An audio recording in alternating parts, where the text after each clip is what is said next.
Okay, do we have a motion to adopt the agenda? I'll make a motion to adopt the agenda. A second? I'll second. All right, any discussion? If not, all in favor say aye. Aye. And opposed? That motion passes.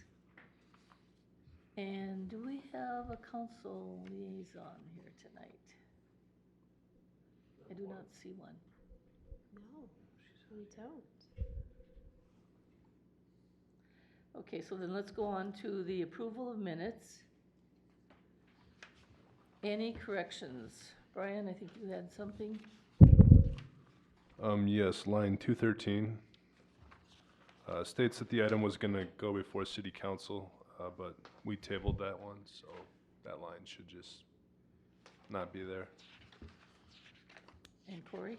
Yeah, I had line 115, under large properties, I had large homes.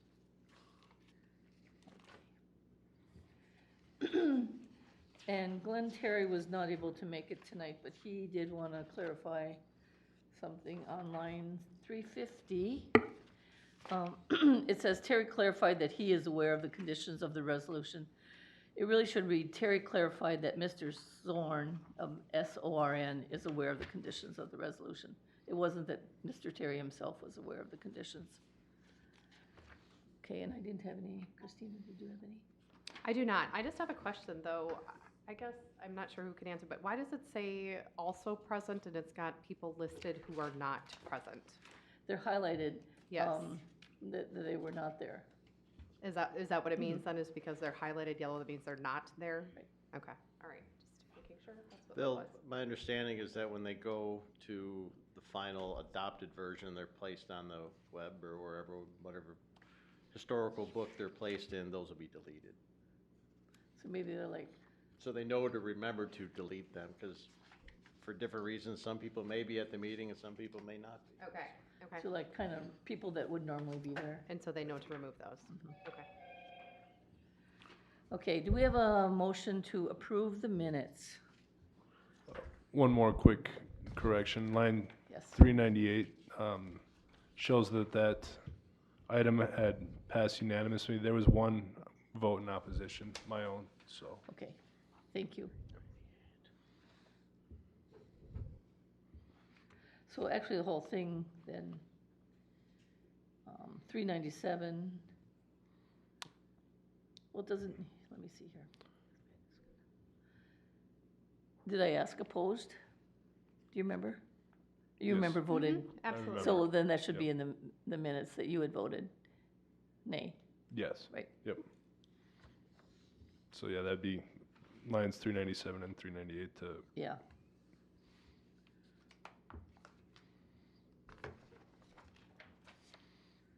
Perfect. Okay, so I'm asking for a motion to approve the amendments, of the approval of minutes with the amendments that we've given. I'll make a motion to approve the minutes with the Corrections. corrections that we've called out. I'll second that. Great. Any discussion? If not, all in favor say aye. Aye. And opposed? So that motion passes. Okay, next thing is we're gonna have a public hearing on rental property ordinance amendments, chapter 50. Mr. Johnson. Thank you, Madam Chair. In your Planning Commission packet and on the screen is a set of proposed amendments to Chapter 50, which regulate rental properties in your community. As we know, we're going through a short-term rental review process, and I know the council is going to be taking that up here shortly. We've had some internal challenges with that. Good stuff, so to speak, to make sure things are straightforward. And one of those things was maybe we thought that we should also update Chapter 50. And the update is not substantive relative to the ordinance and who it's trying to regulate or what it's trying to regulate, other than to make a distinction between short-term on one hand and long-term or more traditional on the other. So what we're basically saying in this proposal is 30 consecutive days or more for which a license has not been granted by the city would be the penalty, if you will, or 30 days is what this would be applying to. Also, it would clarify in Part B, Section 1, that short-term rentals are regulated under a different portion of the ordinance, being, at this point, we're speculating Chapter 51. So it doesn't change who it regulates, it won't change how it's regulated. Rather, we're making a clarification between timeline of occupancy. So that's really the upshot. We felt it'd be cleaner to the people in the future trying to interpret this, and the public as well, and the rest of us. So that's our thought. And that's it? That's it. Wow. Okay. Are we ready to open the public hearing then? If you are, ma'am. All right. So I'm going to open the public hearing on this issue. If anyone would like to speak to it, please come up to the podium, state your name, address. I see no one coming up on this matter. You just want to? No, this is for the rental properties. It's an ordinance thing. It was a real short thing, but it's basically up there is the changes to the ordinance. I have a question. Come on up, please. Yeah, and then just please say your name. And this is really just for the minutes. Okay, my name is Jackie Heron, And your address? 19541 East Front Boulevard, Northeast, in East Bethel, Minnesota.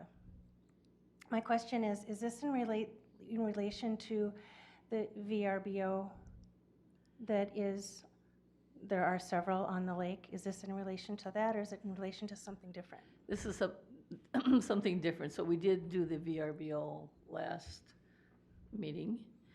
So this is on long-term rental rather than VRBO. Okay, I'm aware it was discussed at a previous meeting. I was just wondering if this is a carryover of the same issue. No. Thank you. Do you agree?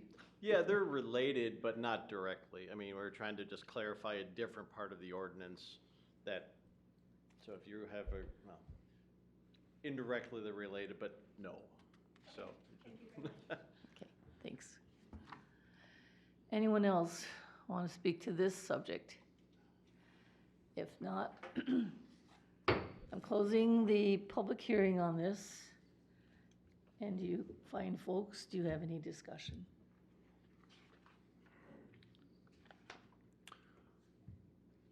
I do not. It's very clear. I do understand the differentiation of it, and I think it's because we are now doing a short-term rental agreement and putting this in. Makes sense to kind of define it out. So For sure. separating the amendments. Yep. I agree, it was pretty straightforward. Me also. Okay, great. Does anyone want to make a motion on this one? Madam Chair, we do have a resolution in your packet, PC 2616. That Thank you for I even pointing tried to that be out. as short as possible. So, Okay, it's page 19 of 210. I'll make a motion to pass resolution PC 261-16, resolution recommending approval of the amendments to Chapter 50 rental properties. Perfect. And is there a second? I will second. Any further discussion? Fastest issue ever. Yeah. Okay, all in favor say aye. Aye. Opposed? So that motion passes. And the next item is a public hearing on the Descartes variance requests at 19533 East Front Boulevard. Mr. Johnson. Dan, this one's yours.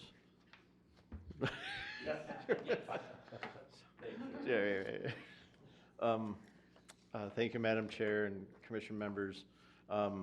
Tonight, Planning Commission is being asked to conduct a public hearing, consider a variance request for Daniel and Jacqueline Descartes at 19533 East Front Boulevard Northeast. The map on the screen shows the approximate, shows the location. Viking Boulevard is on the west side of this, and we'll talk about some of the zoning things here in a moment, but there are 4 variance issues associated with this project. A proposed garage would be approximately 17.2 feet from the east front boulevard, where 25 feet is required, and approximately 3 feet from the northerly side property line, where 7 feet is required. The project also involves a required ordinary high watermark setback for exterior stairs and a minor exceedance of the 25% impervious surface limitation. Ultimately, they're seeking to construct a 4-season room and a new deck in some future time, and that would not be part of this variance. So let's see if I can find a better picture here. While I got it on the screen, the property is in the Coon Lake zoning district. It is in the shoreland overlay, and that's the dashed line. And that shoreland overlay zoning is what triggers the 25% impervious surface requirements. So I'll just skip that for now.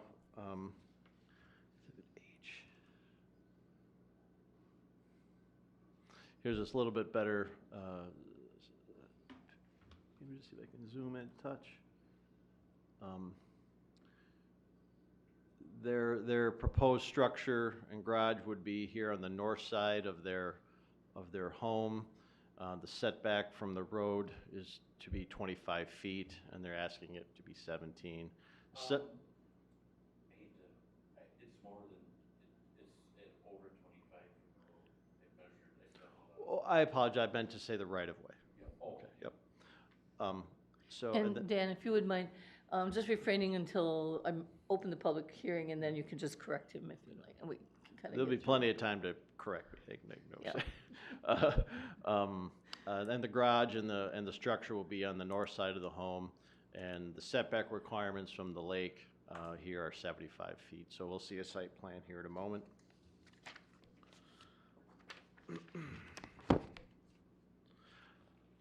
The house was constructed in approximately 1957. As the aerial shows, it's an established neighborhood containing relatively small, shallow lakeshore lots. Again, the property is zoned residential. Coon Lake Residential is within the shoreland overlay. It's guided low-density residential, so their proposed uses are basic in that area is basically for single-family residential.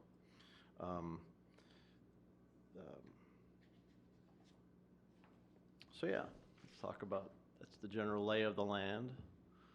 Let's see if I have.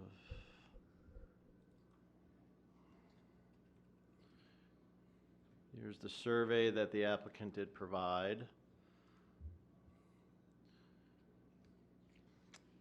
On the street side, East Front Boulevard right-of-way, the required is 25 feet from the edge of the home to the street. Obviously, that doesn't exist in today's, the home is legal non-conforming as it is. On the north side, the garage will be approximately 3 feet in this northwest corner from the property line, and closer to 7 feet, which is the requirement on the east side.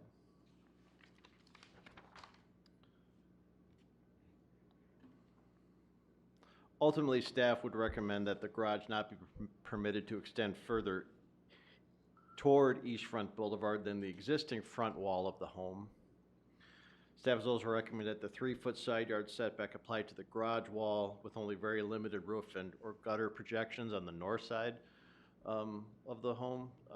Ordinance does allow a 2-foot overhang. In this case, we would want to see that limited to, maybe 4 inches or 6 inches, just enough to make sure the water came off the gable end. Anyway, that's the general lay of the land. In that sense, the proposed garage and the living space above it would have stairs proposed here on the east side of the structure, or east side on the lake side, and that is initially proposed to be at 53.2 feet when the requirement is 75 feet. Again, the home and the current deck and things are legal non-conforming, but to build into that again would require variance, and that's why we're here. I'll talk a little bit later about making a midpoint turn in the stairs, such as in this point, but that's something we'll touch on here in a little bit. And ultimately, we get into the impervious surfaces of the property. The entire site cannot exceed 25% impervious in the shoreline zone. You know, in their surveyor's calculations, which we take at face value, come in at 25.1%. So, what do you do? It's there. Let's see. Just do some elevations so you know what they're proposing to build. The applicants, the Descartes, did provide these drawings. The front of the home is actually obviously in the upper left-hand corner. Again, these are existing conditions that they have, and they're floor planned, and this, and I know how critical that is. But this is the proposed, as you see, the structures on the north side of the home, and wouldn't need a door because that also serves as their main entrance to their home, and they would like to build some living space above the home. And when I talked a little bit about that overhang up here, that would probably need to be trimmed down a little bit, but you know, just enough to make sure water gets drained away appropriately.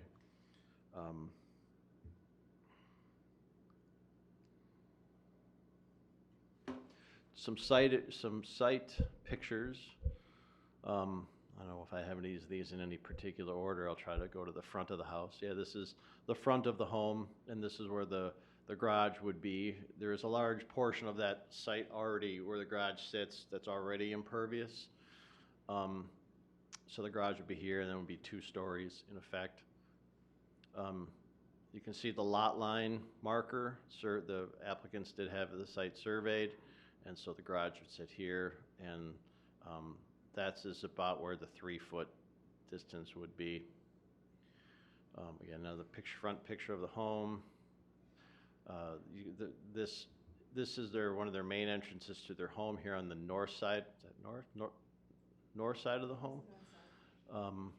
And so they would still need to access that door through the garage. And another picture kind of the same. And this is the rear of the home. This looks east. This is the side that faces the lake. None of this is anticipated change under this application. I know in the future they're seeking to do other projects here, but that's not what's not being proposed today. In addition, this shed is proposed to be removed as part of their project. So that's kind of the lay of the land. Let's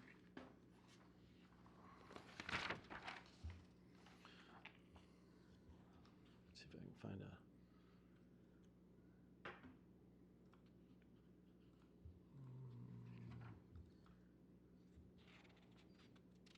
okay. So in order for the Planning Commission and the city ultimately to consider a variance, the city's ordinance requires the Planning Commission to address 3 specific criteria. All of 3 must be satisfied. The applicant did submit written justification addressing each of those criteria. Again, reasonable use, unique circumstances, or necessarily not created by the applicant, and the variance wouldn't change the essential character of the neighborhood. The applicant states that an attached garage with living space above is a normal residential use and improvement, would provide vehicle storage, general storage, and sheltered access into the home. From a staff perspective, it seems to be a reasonable land use in that neighborhood, compatible. The essential character, the applicant states that the garage is designed to match and complement the existing home, will not broaden the home's lakefront profile, and will use an already disturbed portion of the site. Staff also notes that the existing shed will be removed. The garage will not extend forward of the existing residence toward East Front Boulevard. And the adjoining property owners to the north have submitted a letter of support. Staff would concur that it certainly would not change the central character of the neighborhood. And finally, unique circumstances, not necessarily created by the applicant. The applicant states that their practical difficulty results from the existing 1957 house placement, that it's a shallow lot configuration. They have a well and a holding tank. If I remember, the holding tanks are in this area in front of the home, and the well, if I believe is here. If I can see my, yeah, the well is just outside of that shed that would be removed. The applicant further states that locating the garage on the opposite side of the home, for example, changing it to this area, would conflict with living areas, utilities, and site infrastructure. Staff believes the argument is the combined, the uniqueness of this combined effect of these physical and developed conditions, not so much that it's a lakeshore lot. Obviously, the owners didn't create this. Certainly, they bought the home knowing certain conditions, but they did not create them. Staff believes there's a reasonable basis to support the 3 practical difficulty criteria, and those are outlined in your resolution. However, the exterior stairs piece, the original layout that they provide is at 53.2 feet. I can get rid of this. I don't know why that keeps coming up. And 75 feet is required from the ordinary high water mark. Staff would think that 53.2 foot setback would be the minimum relief necessary to allow them to accomplish what they're trying to do. So what we're proposing that the Planning Commission consider and/or the applicants that make a turn in these stairs instead of a straight down development or a straight down construction, have a landing and then make a turn, and that would increase that setback to probably more or less about 65 feet, and would certainly create a very usable and meet the minimal relief required under, I think, what would make most sense for a variance and defensible. I touch on their impervious surface calculations. You know, they're at 0.1% over the parameter. It's hardly worth worrying about, but it's important to note it as they get into their design and construction finally. I mean, that could up or down another 1/10, who knows? So, but it was good they provided the data. Ultimately, in your packet, there's resolution PC 2026.15, and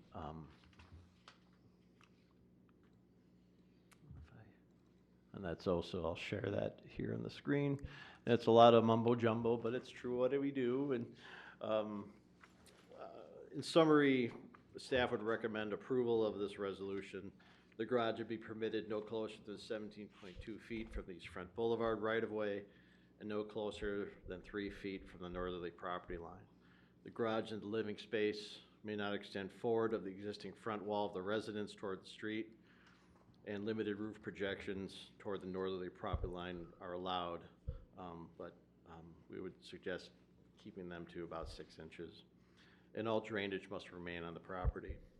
The existing shed would need to be removed. Lakeside stairs should be redesigned with the midpoint and maintained a setback of not less than 65 feet. The impervious surface coverage may not exceed 25.1%, and the proposed 4-season room and new deck shown on the survey are specifically not authorized through this variance. With these limitations, staff felt there's a reasonable basis for the commission to find the practical difficulty has been satisfied. So that's a lot, and I'll leave it to you. Okay, thank you very much. Right now, I'm going to open the public hearing, and I'd ask anyone who's not the owner of this application to come up, and if you have anything to say, we'll get your questions, your thoughts, and then we'll ask the owner to come up afterwards and address those. So does anyone who's not the owner want to come up and talk? And if you could please state your name and address. David Sikowski, 19519 East Front Boulevard, couple doors away from Dan and Jackie. So if you drive up and down East Front Boulevard, either north or south, everyone has a garage. But Dan doesn't have one, and he certainly needs one because to put his things in there like everybody else, so it's not an eyesore for the neighborhood. I'm not saying that Dan's got an eyesore property, I'm just saying he needs one to put his stuff in. That's all I got. That's great, thank you. Yep. Okay, does anyone else want to come up and talk?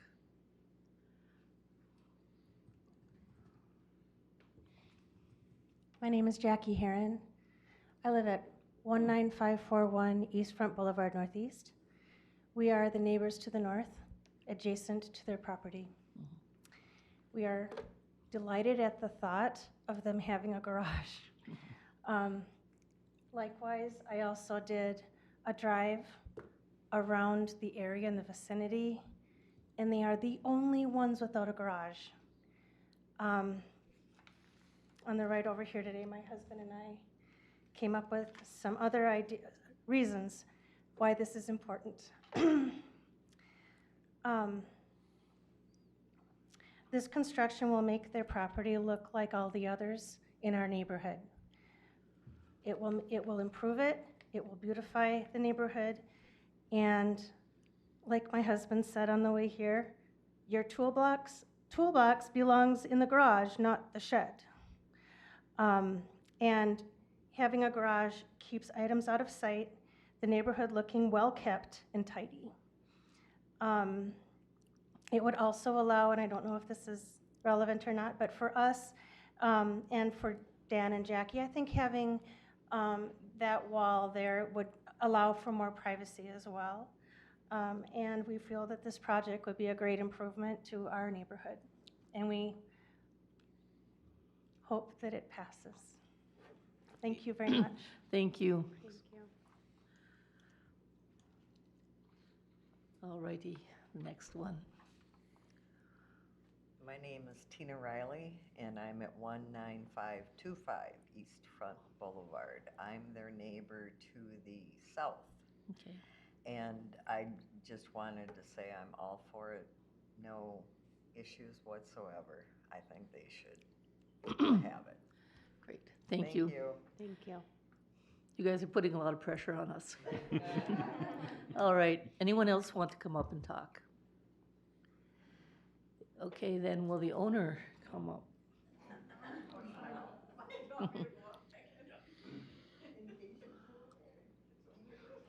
I am Dan Deckard, I'm the owner.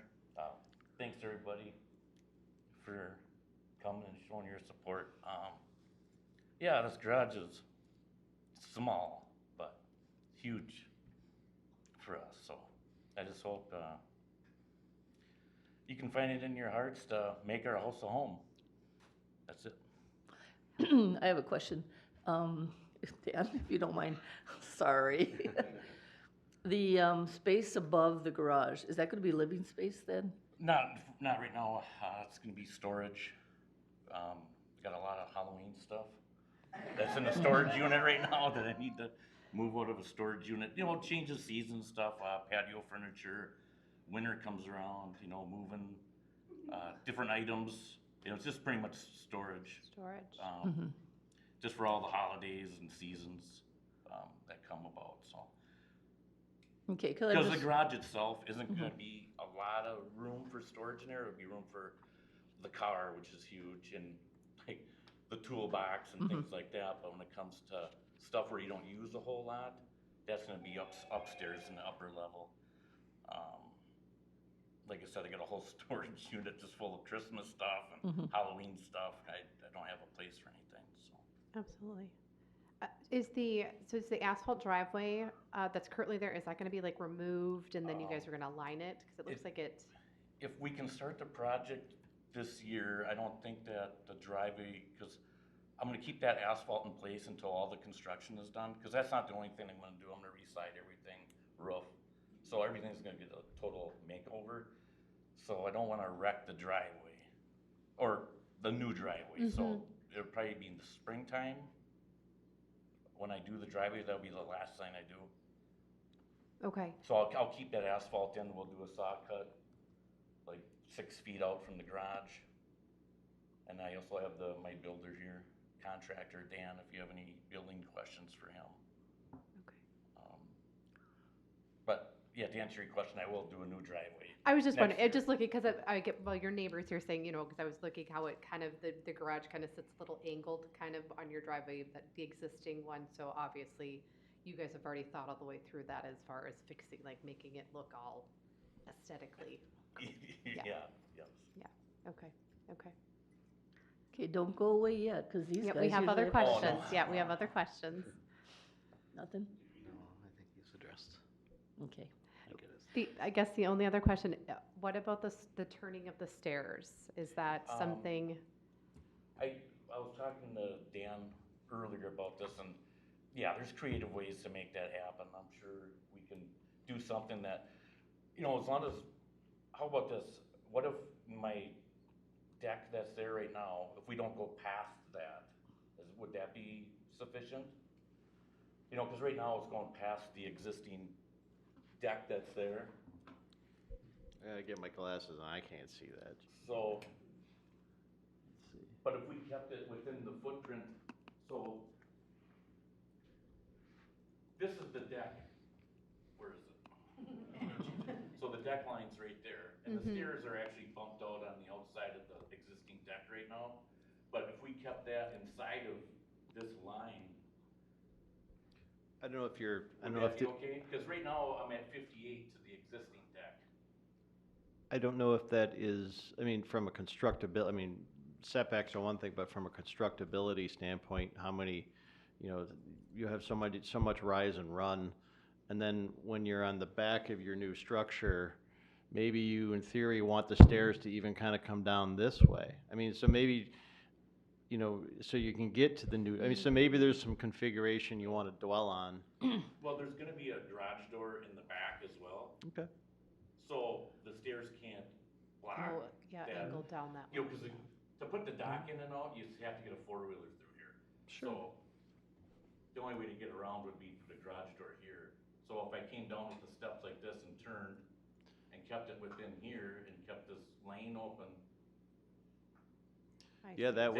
that way you have some better usable space than one straight run. I mean, from a cost standpoint, you have all kinds of interesting things, but what gives you more usable space? And so, for example, if the commission and they said, okay, yeah, what I just drew on there is just an image of concept, you know, who knows? Just like the stairs as they're represented, could these be done in 5 other ways? Yeah, probably. You know, so if you set a hard line of setback, then let the applicant just pick a way to accomplish that. Again, That's what I was just gonna ask, Yeah. Eric, does he have to have approval for that at all? Or do you have to go through anyone at the city for the steps? For construction? For the steps? Yeah, they'll have to, when they pull a building permit, they'll have to have the right, you know, tread height and depth, and that's gonna equate to the height of how tall that building is. So that could be a 10-step, you know, I don't know, how many steps is that? You know, if every But- step is 8 inches, 9 inches, yeah, I you know, don't- plus the tread depth, you know, every Yeah. step's about a foot, you know, pick a number. Maybe you want a landing, you know, But maybe. that's not variance stuff. No, don't think. if you guys just set the setback number and let the applicant decide how that is best accomplished, that's kind of meets everybody in the middle. Okay. I mean, yeah, we can be creative and figure something out there, so it's not out so far. Again, my number 65 is an estimate, so if you just said 60, you know, that probably be adequate and give them more deference and space versus, you know, trying to restrict it to 65. Because I don't have scale, I'm just trying to ballpark it on a map, so. I was gonna ask. Yeah. Okay. That's good though to remind us that you're being, because you aren't gonna have a lot of room on that one side to be going in the backyard. So you will need to be getting your, A garage, yeah, so I'll need 2 garage doors so we can get something Get through there. If in- something happens to the well, Yep. we can get back to Yep, it and. you gotta get back to Fix it. it, or whatever the case may be. Okay. And then the previous cover, Eric, was that, I think that was with that proposed four-season course that we're not doing right now, so I believe we're under the 25%. I did We're at talk to your 23. surveyor. Yep. I did talk to your surveyor, and we did, yeah, you're under. I'm not at 25.1, I should be at 23%. Well, somewhere yeah, right now. again, I take their surveyor's numbers at face value. I don't try to nitpick them so Yeah. much I can, So, yeah, we're more up on that 23.4. yeah. That's with the four-season edition would be 25.1. I could share my spreadsheet with you, but I don't feel that would be, Yeah, I don't think it's a, Okay, well, it's not an yeah, issue I anyway. just don't It's not want an issue. Yeah. to 1%. no, I don't No, think it's that's not. what. It's the- not an That issue. is not, yeah. No.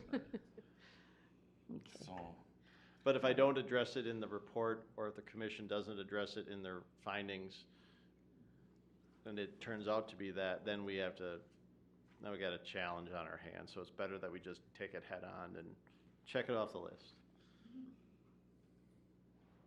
Okay, That is all my questions I had at the moment. okay, and me too? Okay, thank you very much. yep, thanks, everybody. The public hearing is closed, and now we'll have our discussion. Maybe we can talk to the 3 issues of, I just had them here. Reasonableness is one. Is it a reasonable use of the property? Yes, as stated, Easy. there isn't a garage and, Mhm. so yeah, I mean, I think it's a reasonable, Everyone needs a garage. yeah. And as the essential character of the neighborhood, will it change the essential character? No. Not at all. I think it'll Okay. improve like I mean, it sounds like it's gonna improve it. It's gonna actually help it be aesthetically pleasing to the rest of the neighborhood, so it fits in.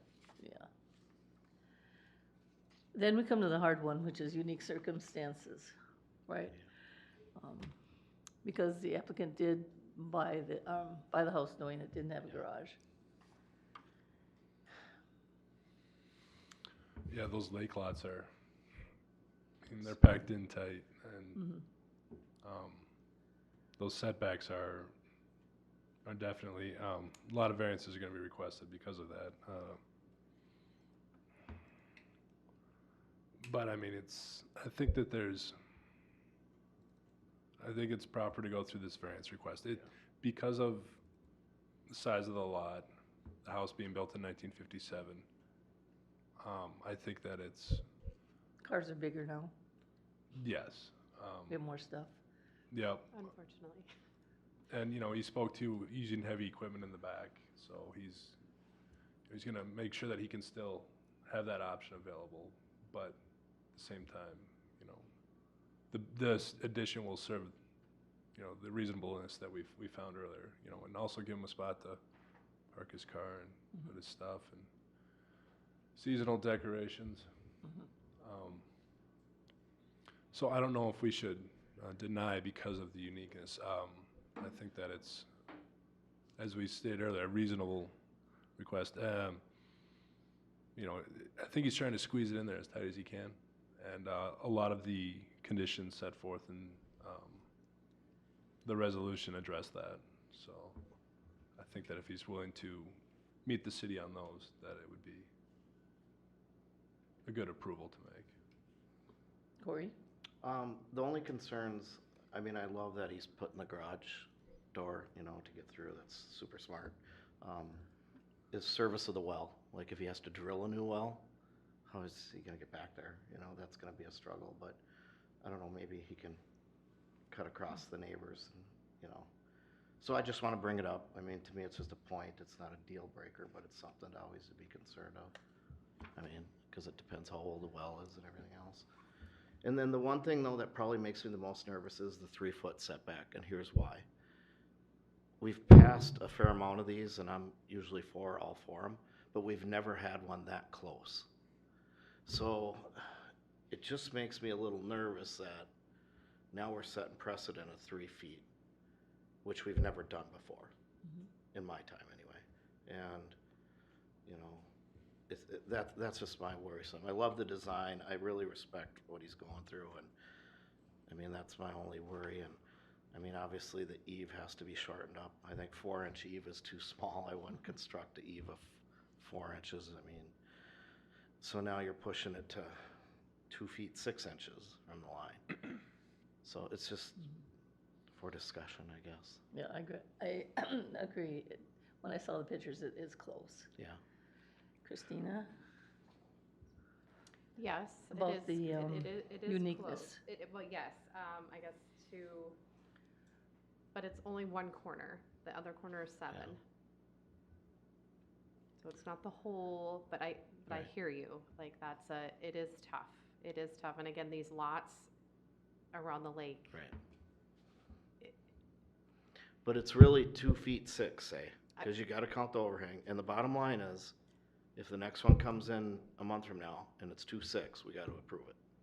And I just want it to be out there for everyone to respect that, you know. And I mean, that's the stressful part of it. I mean, the garage. How wide is the garage? It doesn't look 16? 7? Yeah, it's 16 small. wide. With an entrance and a garage door, that's as small as I can. It's 16, is what it is. Yeah, it would be 16 on the inside. And the inside, yeah. So I mean, it's not significant. I get that, but yeah, you need a service door, obviously. But again, it's if I sit here and vote for 2.6 tonight, I got to vote 2.6 the next one. Well, you don't. I mean, each variance is, am I correct that we're not talking about precedences with variances? There is always the implication of precedence, but as the Madam Chair, you note, every site has its own conditions and challenges and this and that. You're another thing to think about, while not always a hard and fast rule, is granting the minimum amount of variance that's required to accomplish the project. So don't grant too much that is not necessary for the project. Just grant the minimum amount necessary to accomplish what you feel is reasonable. Mhm. If that helps. And Commissioner Jorgensen, our ordinance does have a condition about overhangs and some of those things. The measurement would actually be taken from the sidewall. So whatever that's worth. Yeah, so that'd be 3. But having a 2-foot overhang in that space would seem not reasonable. So again, Right. chop that down to 6 would be, again, trying to find compromise to Yeah. make it work. And the last piece of this is removal of that shed actually would, not that it's a mess or any sort, but it would actually make the back of that property much more open. And the last thing to note is the neighboring house to the south. Again, now every shoreline's different, and that shoreline extends out further than the applicant's. But in terms of their, for lack of a better, maybe the more critical setback in that neighborhood might be the distance to the shoreline, and they're not going that direction. So whatever, more food for thought. Yeah, the neighbors to the north and south both spoke favorably of this.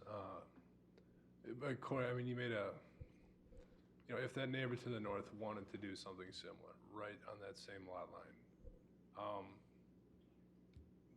I'm sure the fire chief would have an issue with the nearness of those structures, but that's not the case.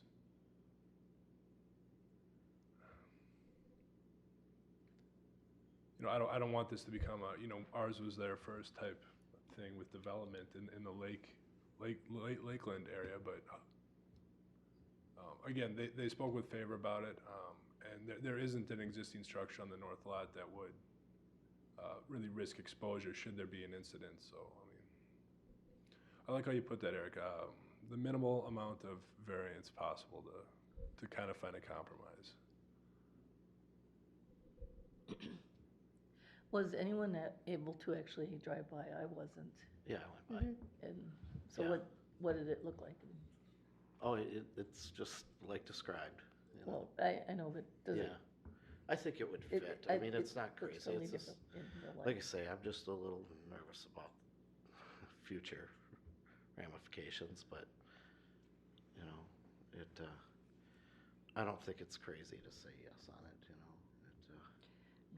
I hear, and, you know, and again, the neighbor to the north is favorable for it to be within 3 feet of Yeah. her property line. And if she wins the lottery and moves to LA and someone else moves to the lake, what if they're not happy with it being so close? And Well, it's there. it's there. So it's, Yeah. Yeah, they're that's- lucky to have good neighbors. Yes, yeah. You are. So- You're lucky to have good neighbors. That helps a lot. It does put it into perspective. Again, that lake area is tough because you know, it was developed, you know, it's an older home. It wasn't built with a garage. They stuck as many houses as they could along the shoreline. You know, they're all on well and septic. It's, you know, they have these other uniquenesses that they have to now move into the new updated living and build around those needs. So, it does, it's tough to know what the best choice and decisions to make are, correct, moving forward for future, correct? That's tough.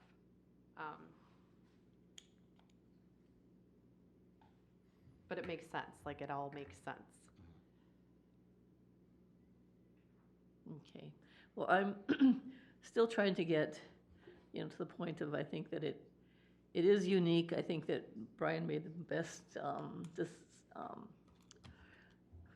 whatever, the best argument at the very beginning of it. You know, I was convinced then, and, yeah.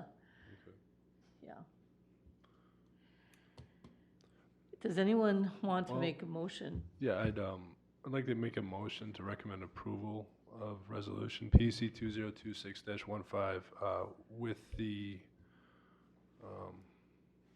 change that the stairs are located not less than approximately 60 feet from the OHWM, as that's mentioned throughout the resolution. And yes, recommend approval to City Council. Okay. Is there a second? Yeah, I'll second it. Perfect. Any further discussion? If not, all in favor say aye. Aye. And opposed? So that motion passes, and that will go to City Council when? September 14th. 14th? Okay, and this is just a recommendation to the City Council that they approve it. I said this is just a recommendation to the City Council that they approve it, so the final decision is not done until you get to the City Council. Now, they won't have a public hearing like this, so there is a public forum, so if you feel compelled that you need to say something, you can. Our liaison is not here tonight. Hopefully, they will get information through the minutes. Would you say, Jim, you'll get it through the minutes about kind of what the discussion went like? Okay. So, thank you for your time. Okay. And I think we'll go to the next agenda item, which is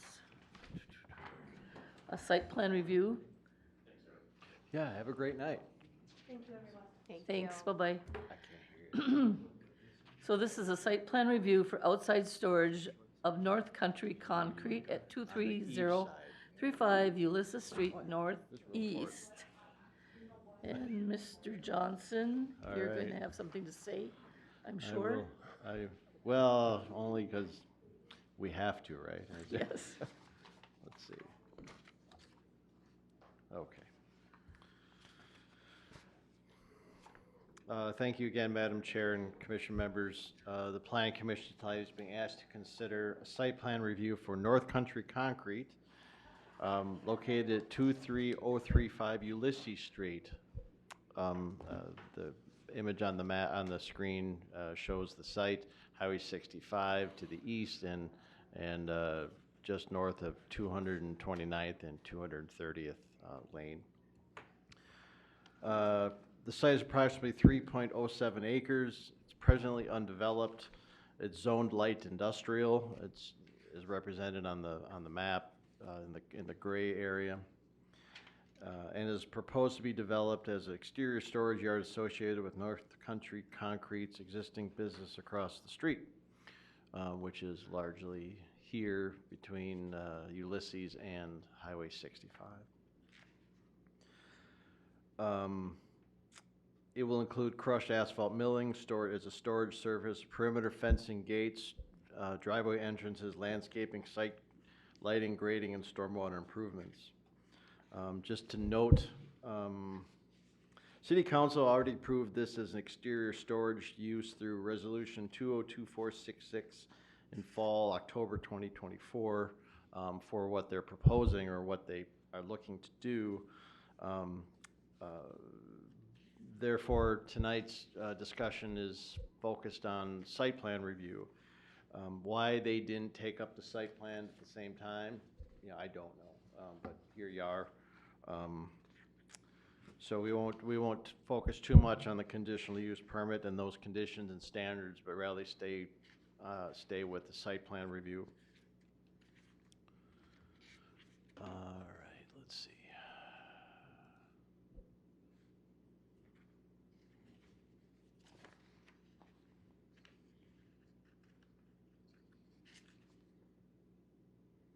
In that resolution 202466, the City Council at that time adopted a number of conditions for that site, which will also are germane to your site plan review.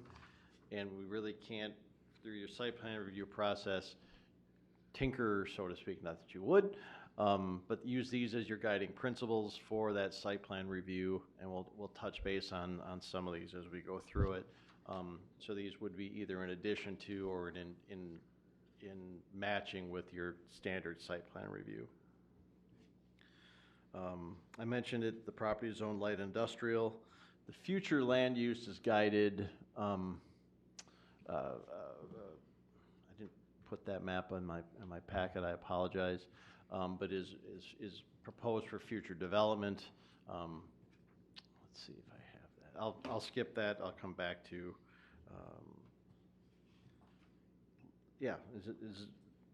Future land use also guides the subject property and surrounding industrial area for light industrial development.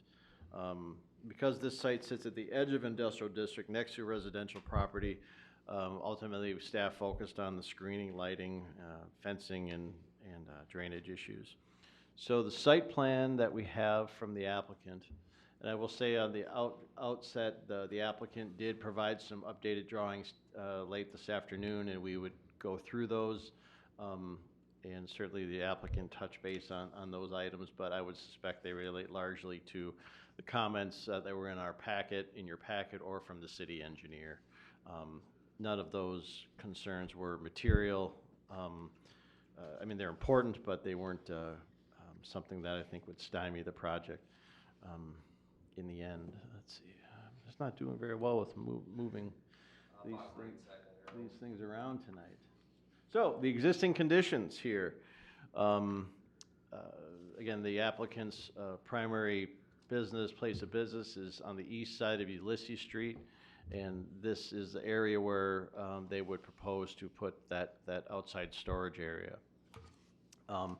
They did propose in the future a potential area for septic fields and drainage in this area, so they did do some soil borings and testing. And in the northeast corner is where you'll see some stormwater drainage facilities that we'll touch on here in a few minutes. Public Works did review this proposal and did not identify a traffic capacity concern. The streets within the commercial park are constructed at 10-ton standards. You'll see in some pictures, certainly the roads have been there quite a while, but they were intended to accommodate industrial traffic. Let's see.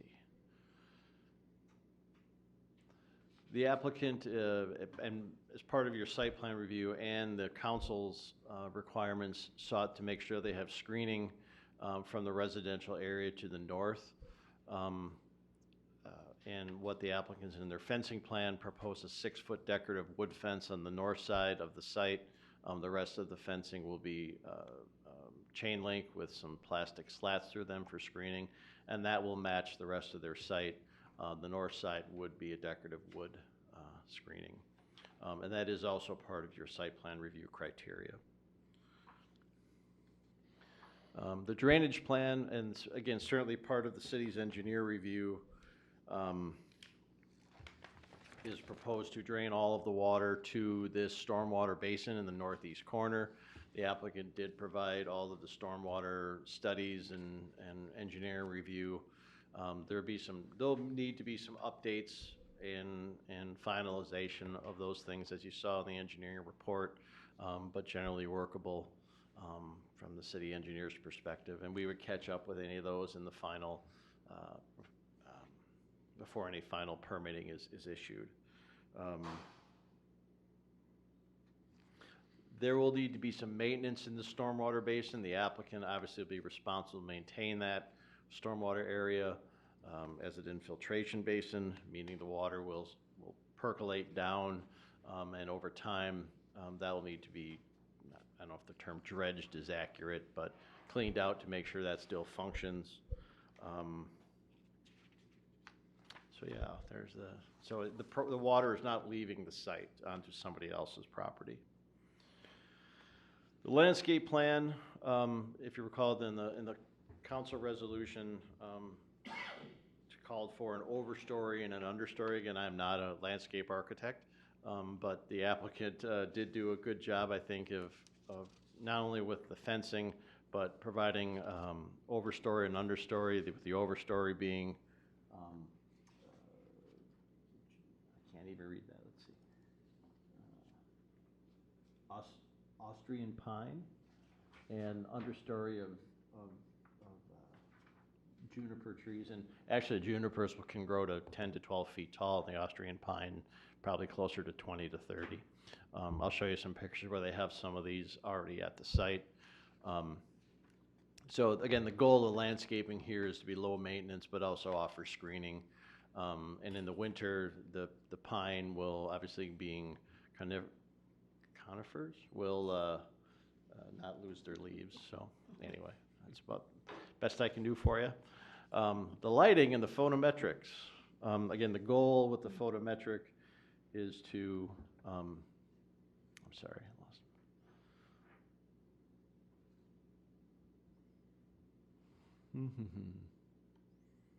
Try again. If I can spin this. There we go.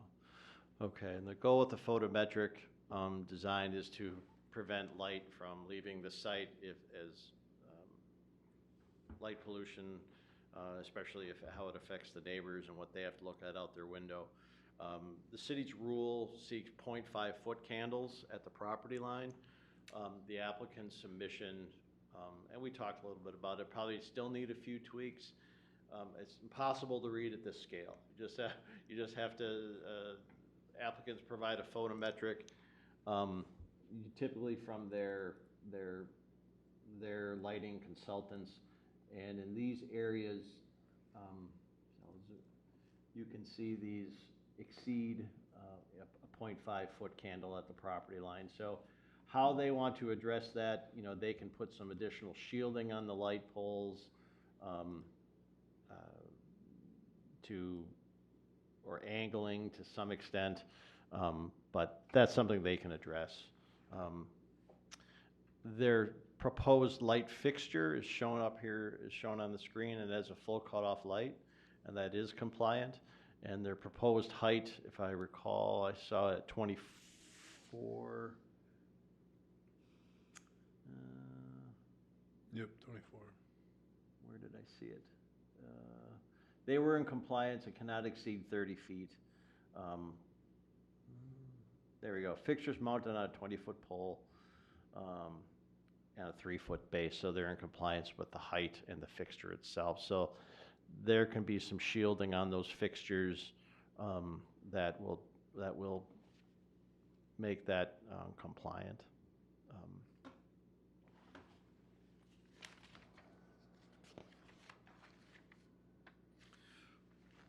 The applicant, there were some concerns in the past discussion, 2024, about the site being used for public parking, and I don't think that's really something that is going to happen at the site. What am I doing here? Let's get out of here. So they're not allowing public parking at this property.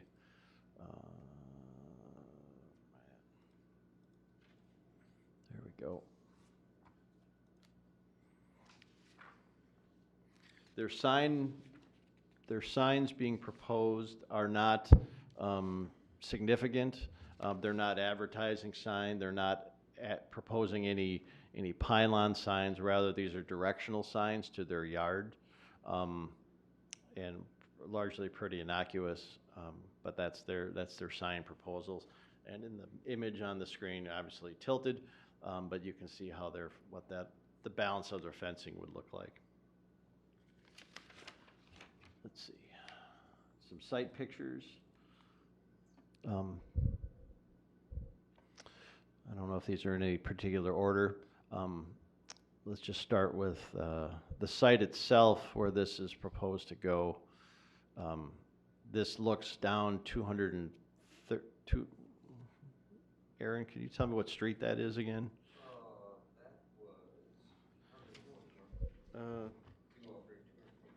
Yeah. Anyway, so okay. So the site itself is on the north side of. That one, yeah, Johnson Street's the main one. And Okay. that one is 230th Lane. 230th Lane. Yep. And so you'll see it's a vacant site. Just as you pivot around, again, you'll see, and then this looks kind of northeasterly, and then this looks easterly, and their primary business is back here. Same image. Again, this is the dead end to the north. This is the north end of Ulysses right now, and their other storage yard is behind this fence and behind this wall of Austrian pine. Again, that's an image of what those current trees look like.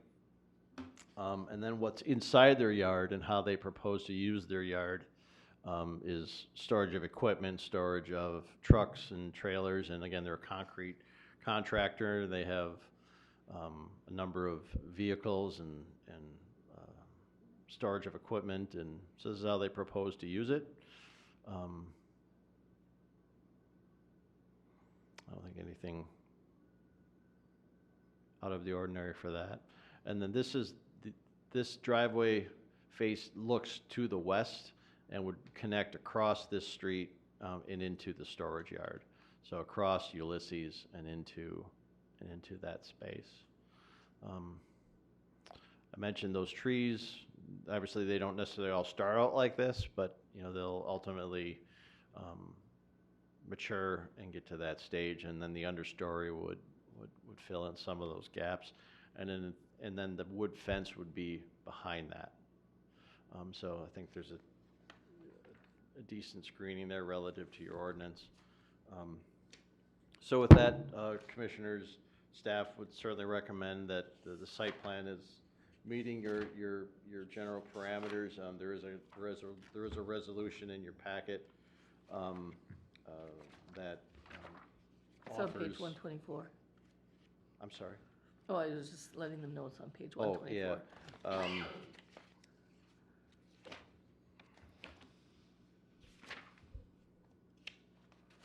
gotta find it myself, I apologize. Page 124 of your packet,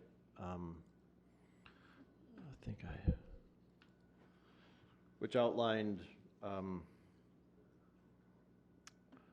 recommends approval of the the site plan review with these conditions. Um, Basically, to quickly go down the list, Resolution 2024.6 was the initial CUP. Those certainly remain. Exterior storage would be germane to the concrete company's business and not public parking. There is a discussion between should there be a 20-foot driveway apron or 25-foot driveway aprons. In visiting the site, I don't know if there's going to be material distinction.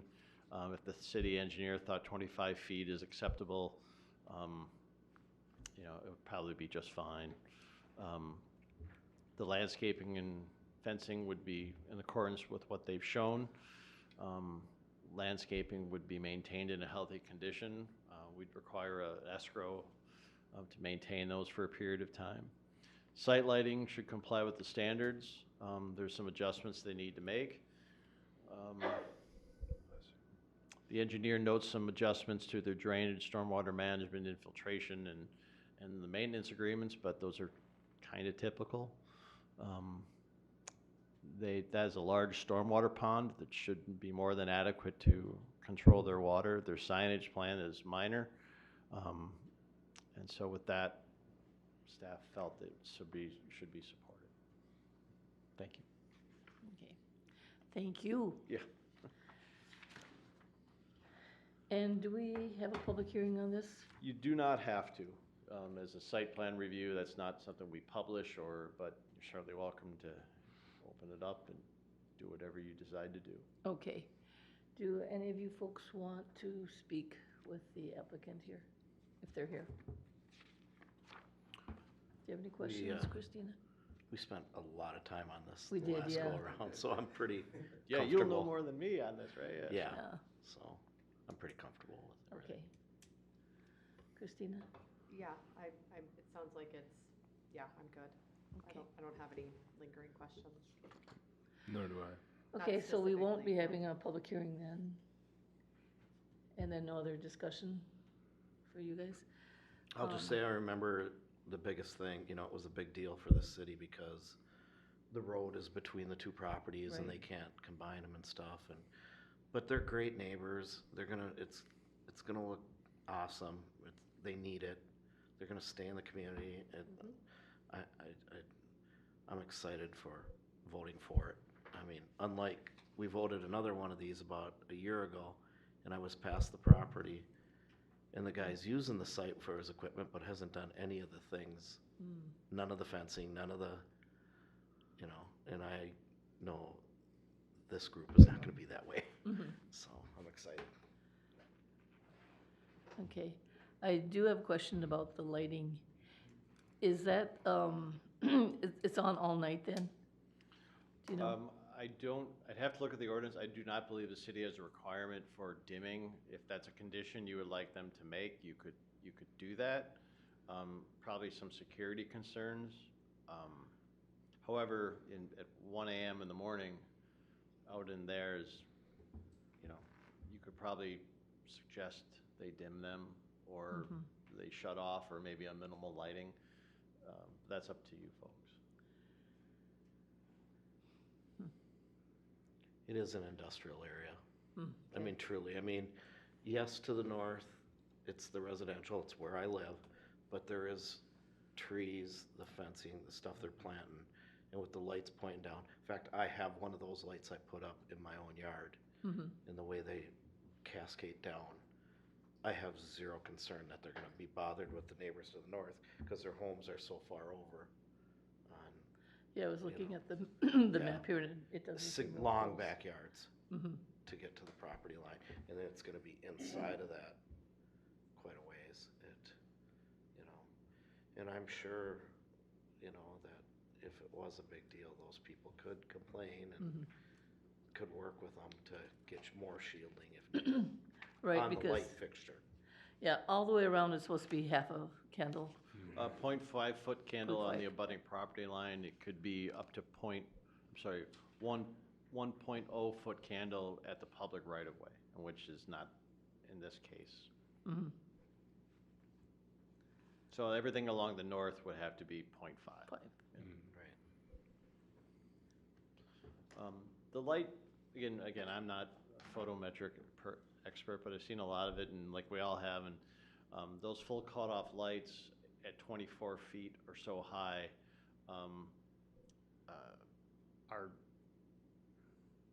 they're intense right underneath it, but once you get away from them, they do darken pretty fast. If those were pivoted up and you were staring right at it, yeah, you'd be blind. You'd just, with something you want shining in your window. But it's still a subjective perspective. So. Yeah, that was my one concern, but if they're gonna take measure to be at 0.5, I think that'll, I can't see it coming up as an issue with the neighboring properties. Any other concerns or discussion? Does anyone want to make a motion? Brian, you were going to say something. Oh, you were just breathing. Just breathing, yes. Okay, good. But while I'm breathing, I guess, Alrighty. I'd like to make a motion to recommend approval of Resolution PC 26-17, as it's read on Exhibit I to City Council. Is there a second? I will second that. Perfect. Any more discussion? If not, all in favor say aye. Aye. And opposed? That motion passes. Number 8 on our agenda. Thank you. So this will go before the council also? Yes, On August the 14th? 14th of September. September. August, you said August. It's crazy. You're going back in time. 14th. Let's see. Okay. The item 8 has to do with soda storage that we tabled and continued from last meeting that we had. Mr. Johnson, would you like to say sorry. anything? Well, Madam Chair, Commissioners, in your packet on page 128, you'll see a copy of the letter that I did provide to the applicants, asking them to follow up with those items that you folks did discuss on the 28th of July. I did send an email to them on the 11th of August, but I have not received a response to either of my inquiries to them. So, you know, among the potential options you could take is approve that resolution as presented, so to speak, with any edits you might want. You could recommend denial, but maybe the middle ground might just be table it one more time. Let's reach back out to them and say, hey, and bring it back up next month. I did extend the timeline. One of the critical things that cities do on page 129 of your packet, I talk about extension of a review period under Minnesota Statute 1599. Cities are, when you deal with certain land use questions, you have so much time to make a decision. Right. If we don't feel we're going to meet those timelines, the city has a right to extend that under the statute. So I did do that. And so you have another 60 days. So it's actually, you're probably good until the end of October. But you don't want to push that. So. And nobody came tonight? Nope. No. Okay, It's so very good. I would make the recommendation we table it, because I have a question about, after going past it on the fencing, and I know Eric can't answer, so I would like to table the issue. I could show you one groovy thing if you want to talk about fencing. Groovy thing. Yeah. More than you want to know, but I did take the time to pull together a little bit of what other, if I can find it. Let's see. What am I looking for? Soda storage.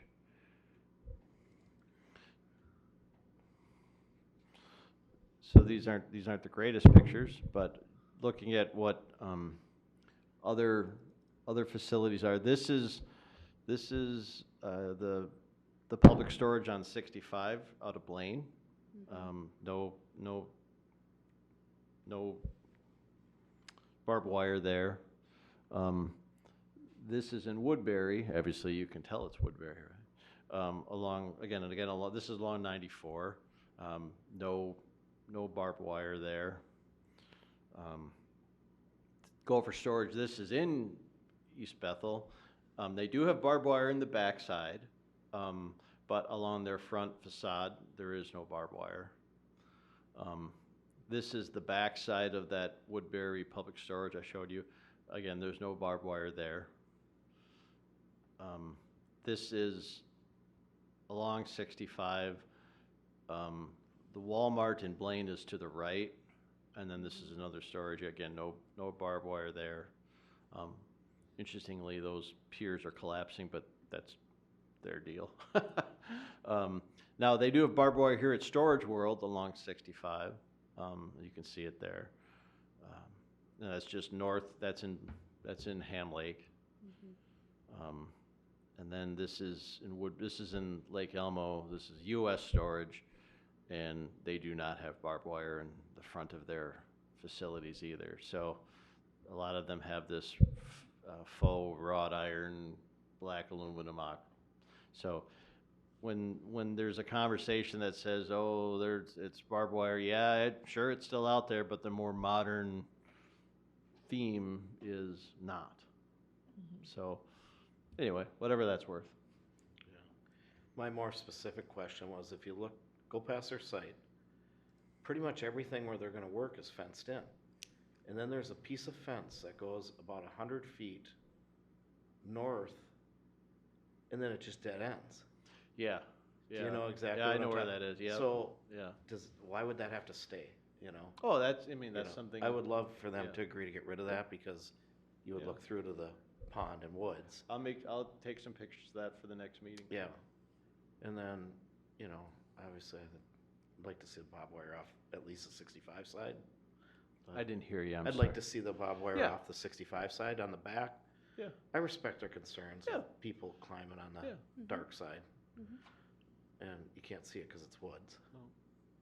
There's a big swamp back there too. Yeah. That'd be hard to get through, but, But I wish they were here. With crocodiles. yeah. So that's why I want to table it. Okay. So I'm sorry, I interrupted the motion and. I'll make a motion. I'll make a motion to table, no, I missed, hold on one second. It was agenda item 8. Yeah. Agenda item. 8. 8 until our next meeting in September. Is there a second? I'll second the motion. Any further discussion? It is called PC 2610, because it was agenda item 6 in the last meeting, but PC, 26-10. That would have been the resolution. that was the resolution. If you considered it. So I think we could just go with agenda item 8 is Yeah. clear enough. Okay. Good. Okay, That's good to me. so, all in favor say aye. Aye. And opposed? So that motion passes, and, oh my gosh. Okay, before we adjourn, I am just going to ask our favorite city planner. Is there any way to make the packets smaller? Not really. I mean, sure, is it in terms of the material, or is it the analysis, or is it just, No, the analysis is fabulous. okay, It's just the amount of pages that to me actually is a little overwhelming. And the reason I asked the question the way it did was like, oh, this is too much for me. I'm just really asking if it all has to be there. I'll give you an example. So when I had to go through this process on the other side in 2013, when we had to apply for a variance to farm on a place that's been a farm for 80 years, I provided financial information, like kind of as supporting my business plan and everything to get this variance, and all of that was published in the packet with my information. And so, yeah, whoopsie. But I'm wondering if because something is presented, does it have to go into the packet? I try to call out some stuff, like sometimes I just forget, it's just a question of time. So we'll get an application in, and often the applicants will bring their check, and I take a copy of the check, so I put it in the file. And sometimes I start merging data together, and did I remember to delete the check? Most of the time I do. Another interesting thing is we'll get a 200-page wetland analysis. Exactly. Do you want to see the complete wetland No. analysis? Probably not. But maybe another commissioner does. And so where do we stopping and starting with, and to be fair, I mean, that isn't fair, but for staff to try to, it's easier for us just to provide it all than to try to start backing stuff out. Well, why did you delete that? Why didn't you share that? I mean, so it's, some of that becomes a little bit of a ethical dilemma for us. And I know Commissioner Jorgensen's question to me is, you know, can we do something like a couple pages? I don't know, however you phrase that to me. It's like, it's just hard to do. Physically not hard to, but just to find the time to try to make it, to Yeah, I'm just, streamline it, I guess. Mhm. It's hard. yeah, the last month is, especially just seemed to be really, really long. Do you think it's just the nature of the issues that we're talking about? Yeah. It was bad luck? So next month, so the deadline for the application for September was just yesterday? Yeah, we're always a month ahead. And we do have a variance application on the table and a concept plan application for Cedarwood Estates. So we'll have, I think we're only gonna have two things on the agenda. One's a concept plan, the other one's a variance. So it won't be, I think we got hit pretty hard here with. Yeah. Well, and I'm not complaining about the number of things that are on there, or the amount of work, but it is, to me at least, a little bit overwhelming about the number of pages. I don't know about you guys. Yeah, actually, I spoke to Eric yesterday about it. Okay. And looking at more of. And kind we of didn't what even you- talk. No, Oh we my didn't, we gosh. didn't. And I was looking more like you, like, of course, the front page, you know, the proposal, some of the, you know, the very important pages, but, you know, Exactly. a lot of the big documents we can see up on the screen, you know, the site plans and things. But like Eric said, you know, Krista might think differently than me and want to see all the site plan pictures. And I don't, you know, I might see them up on the board and I'm happy. So Yeah, I didn't think respect of his it like that, opinion, yeah. you know, of Yeah. that. And, Gosh, Brian, why do you want to see everything? and it is true that these I like last pictures. few have really been significant compared to some Agreed. I think in the maybe. past. I just feel like we've been bombarded. Yeah, the I last think so couple. too. Which there's is real- good for the community. We're getting I business. agree. and- yeah. There's no people- way to really pull out the important things, like the resolution, I think Yeah. is really important for us Yes, to get a chance to look at that ahead of time, so we Right. know what we're correct. moving on. I'll do my best.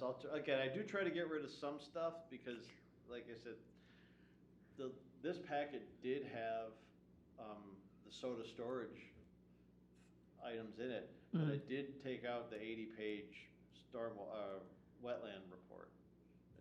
Oh, thank you. Yeah, so I'll try. I'll keep trying to do that. And Okay, and again, this is not a criticism no, I'm with you. of you. I think you're right. Yeah. You know, it's just, Um, it's criticism of me. no. So, No, I understand. okay. Anything else? Brian, did you want to talk about it? You love the paper. No, I'm good. Okay, good. Christina?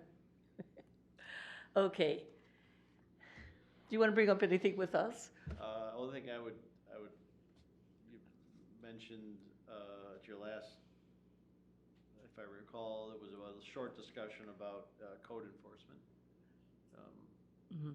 And we did have one operator in the short-term rental world that was cited. So we'll see how that plays out. So, Yeah, that brings up to me that other business that wanted to do exactly what North Country did. yeah, And that was about a year and a half ago, I think, when we approved it. It wasn't, spring a year ago. And like I say, they're using the site, but they've done none of the improvements. Mhm. And it's like, Yeah. how come we're not out there doing something about that? the 'Cause it's question of complaint-based. enforcement's always a challenge, but when you do have a legitimate complaints, Right. where there is neighborhood engagement with it, that can certainly open up the push to more actively enforce. Right. See, I look I at mean- this a little different than a complaint-based thing, and here's just my opinion. The people came in and applied just like a building permit to build this building. They build a building, they get a certificate of occupancy, they move in. So our people, staff, are looking at it and then allowing them to use it. Well, they came in, they applied for this process, we approved it, council approved it. Is there no follow-up on the process being completed when it comes to this type of things? How would we I think enforce there's that? probably not. Well, I mean, I'm just saying that, how would you enforce a house that didn't get completed? You have the same process, right, with them pulling a permit? And, like, I just think it's a little different than, a person like me shouldn't have to go complain about it because they came in here, applied for this program, went through the steps, said they were gonna do all that stuff, and then do we not do any follow-up? I mean, that's my question. Yeah, so the soda storage was the one that was most recent. Well, why didn't you do these things? Yeah. From 6 years ago? Yeah. I suppose people, whether it's a staff issue or it's a applicant issue, probably a little bit of both. Hey, where are you at with this? Because to me, it should be no different than that building permit that's hanging in their window. North Country should get a permit for what they're going through here, and then they shouldn't get to use it until they have us signed off Right. by the city representative. That's a great question. So there is no like checks and balances. It's like, so when you do come in and you get like an IUP or CUP, like no one Yeah. goes and be like, okay, yep, you did check that and you did check that and you did check So that. some of the challenges, short answer is you're both right. There's an ideal situation with that. That said, city still is the muddy term of complaint-based system is a challenge. You still have a staff capacity challenge. Why are you enforcing on me? Why are you not? And then we layer in things for like a conditional use permit. Unless there's an egregious violation, conditional use permits run with the land. So, but you still need to go and enforce and say, hey, where are you at with these 5 items? Do things fall through the cracks? Absolutely. But how do you don't have a cadre of people back here that are gonna follow up on all those things. I think the city would say, yeah, that'd be great if we did, but we just don't. I think we need to move in that direction though, that, okay, North Country, we're giving you this, Yeah, but until somebody inspects it and says you can use it, you can't use it. And then we wouldn't be in the situation of this, it isn't soda storage, the one I'm talking about. right. But, like I say, they're using that property and they've done none of the fencing, none of the Right. entrance think- work or anything I that think they maybe that's a- agreed to do. I think it's an issue for city council then. I mean, really to bring it up with them, to say, hey, if you think that these things need to be enforced, to Yeah. bring it up with them. Because Yeah. they're the ones that drive Well, I that. certainly would mind talking to a council member and saying, Mhm. they should not get a use permit for something like this until an inspection's done. Mhm. I mean, it only makes sense. So for example, the Dairy Queen that recently came through, again, I Yeah. can only speak to the work that I've participated in. So they submitted their plan set, you guys approve X, they'll then submit their plans, the big roll of plans. I'll go through them, I'm not looking for what kind of bolts they're using in the wall, or their structural steel, or their electrical outlets, I don't care about that. I care about, does their final submitted plan match what you folks approved? Does the percentage of glazing match? Does the sign match? Do the colors match? And so, did they put the right lighting on the building? Does it meet the spirit of what the city approved? And so when they go build it, we'll know, I'll know, that's not what we approved. And so we do have, probably with a lot of turnover, we also don't have some of that institutional knowledge following a project from start to finish. That's fair. You know, so if I left and somebody shows up and says, well, I don't know what we did with the Dairy Queen. I know, it's a big red spoon on the south side of the building. I know that was on the plan, but somebody else might not. So that's probably also part of the challenge, but I try.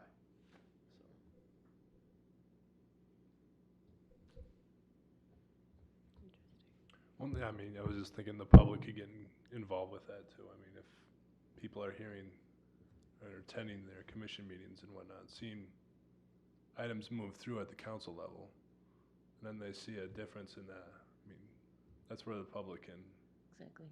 you know, step up and take that role of enforcement. But I like how you put it, a complaint-based system. If it's not interrupting somebody's lifestyle or way of life, I don't see them going out of their way to find something that is not what it's supposed to be. It's a balance. Yeah. Any city, it'll be a balance. I mean, I could drive up and down every one of them, including my own property, find violations. I mean, it's a question of degree, I think. But there's clearly properties that need to be addressed. And maybe that's one that we can talk about it. And there's nothing wrong with sending a letter and saying, hey. Yeah, because they had such a nice plan, and the place would look so nice if they would have did it.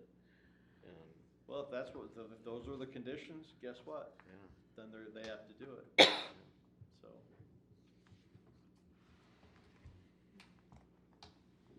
Have you said your piece? I guess, yeah. Okay, all righty. We'll talk about more next time. Sounds Okay, great. good. You Is just there a email me motion? the address and I'll follow up. There you go. Is there a motion to adjourn? I'll make a motion to adjourn. Great. Is there a second?